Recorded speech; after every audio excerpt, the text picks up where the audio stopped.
আমার ছোট বোনের এক ফ্রেন্ড ছিল যে কাঙ্ক্ষিত মেডিকেল কলেজে যখন গত বছর চান্স পায় নাই, তার বাবা-মা তার সাথে প্রায় ৩ থেকে ৪ দিন কথা বলে নাই।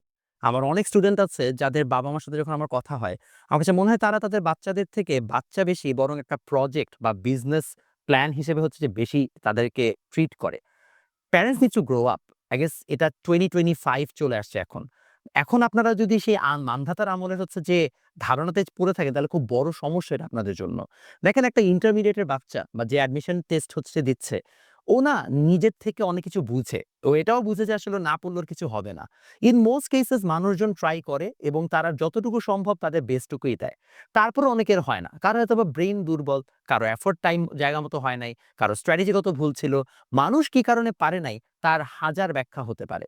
বাট যে জিনিসটার ব্যাখ্যা হতে পারে না সেটা হচ্ছে প্যারেন্টস হিসেবে যখন আপনি তার সাপোর্ট না হয়ে বরং আপনি তার সবচেয়ে বড় এনিমি হয়ে দাঁড়ান।